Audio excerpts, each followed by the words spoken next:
अस्सलाम वालेकुम। मैं ज़ेबा नाज एहसान नाज प्रोग्राम के साथ हाजिर हूँ।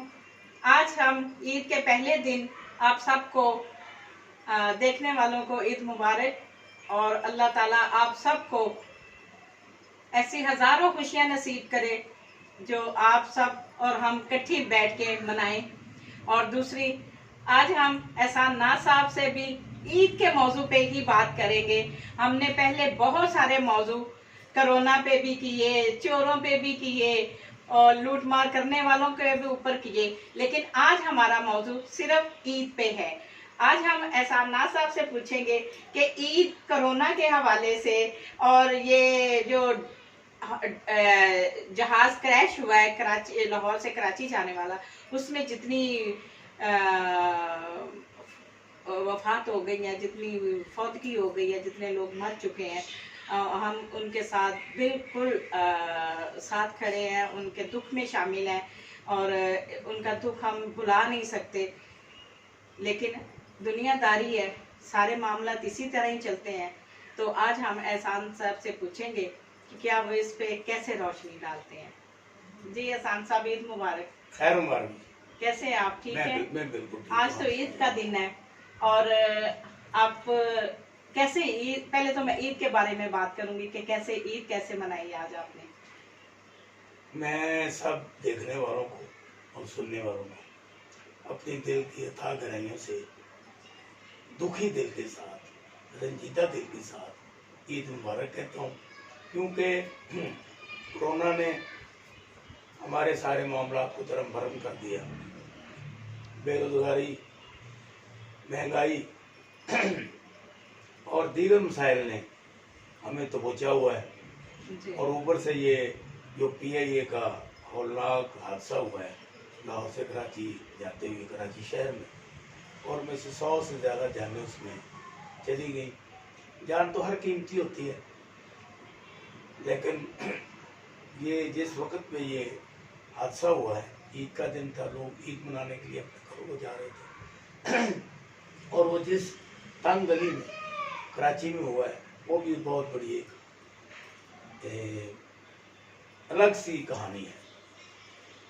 तो मैं ये आज गुजारिश करना चाहता हूँ रंजीदगी के साथ कि पाकिस्तान में अगर साबिक हुक्मरानों ने, मियां नवाज शरीफ और आसिफ अली जरदारी ने मुल्क को दोनों हाथों से बड़ी बेदरेगी से लूटा हुआ ना होता, तो कोरोना आने के बाद भी हम लोग भूख से ना मरते, हम लोगों में ज़्यादा बेरोजगारी का एहसास ना होता, क्योंकि हुकूमत के पास कुछ होता।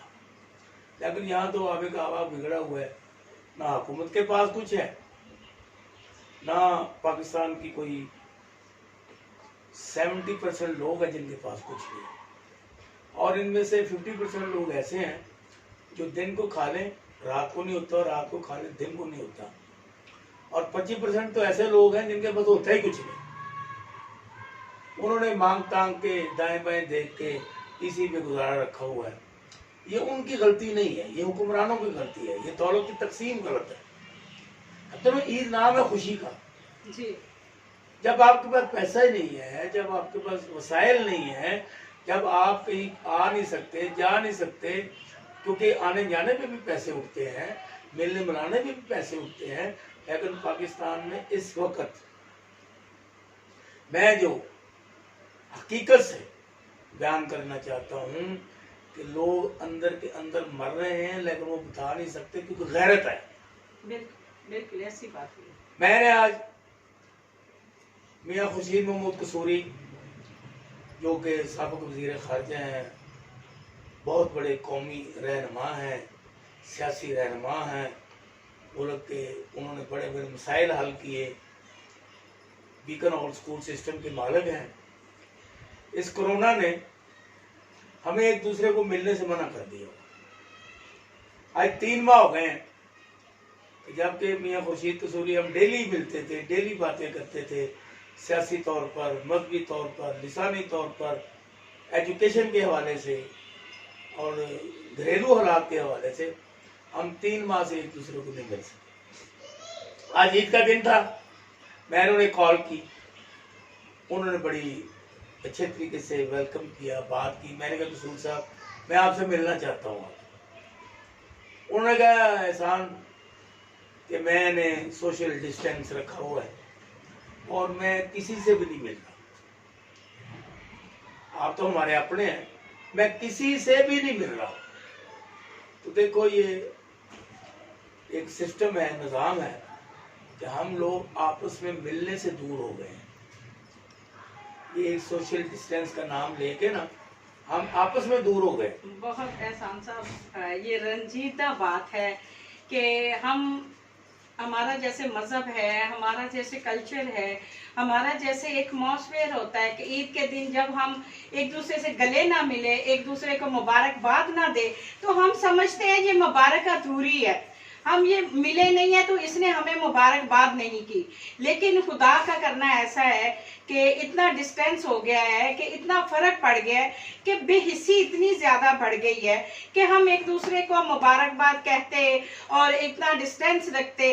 दिलों में एक अजीब सी कोफसी है कि अल्लाह ताला हमसे नाराज है और हमें हर सूरत में अल्लाह की ज़ात को मनाना है और हमें उसी तरह फिर एक दूसरे के करीब कर दे, क्योंकि जब हम करीब नहीं होंगे तो हमारे ये दूरियां ये हमें दूर कर देंगी।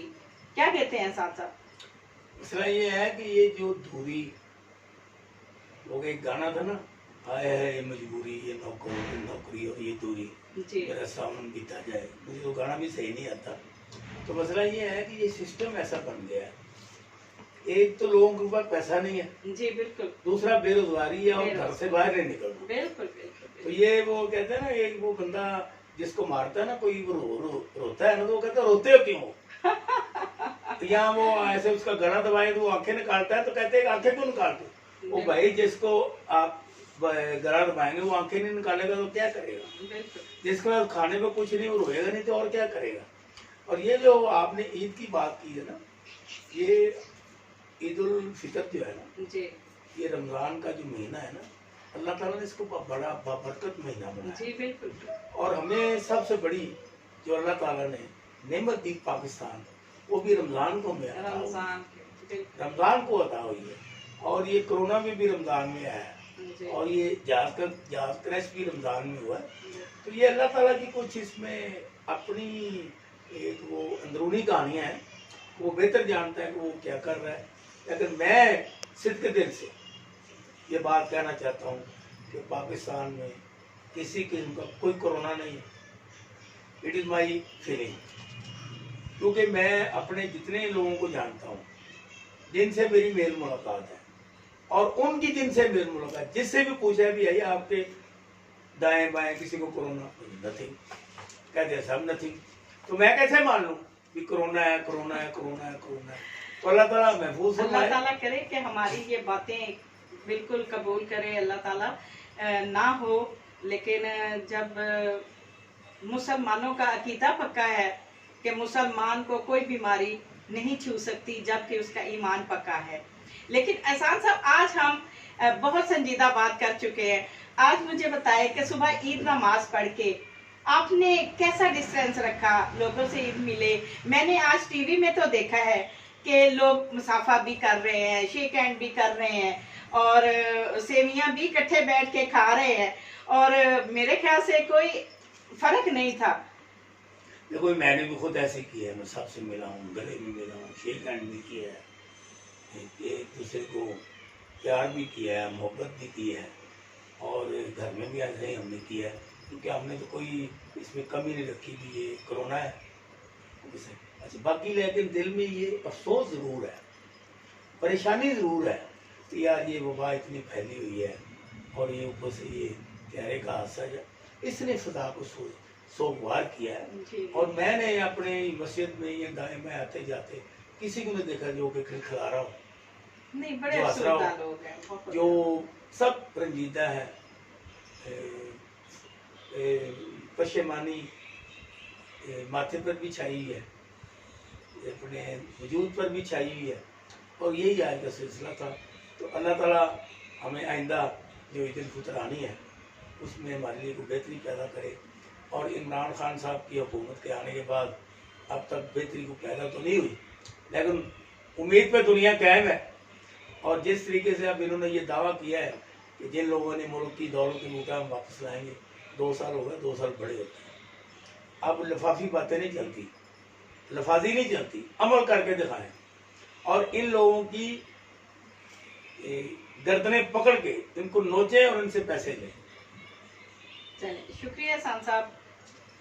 आज हमारा प्रोग्राम ईद पे था और ईद के मौजू पे ही हम मीठी मीठी बातें करना चाहते थे, लेकिन क्योंकि मौसम हालात और रुझान बहुत लोगों का उलझा हुआ है, इस वजह से हम ज़्यादा एंटरटेनमेंट नहीं कर सके। कल हम ईद के दूसरे दिन इंशाल्लाह नए प्रोग्राम के साथ आपके लिए नया प्रोग्राम लेके आएंगे। उसके लिए इजाज़त चाहते हैं। खुदा।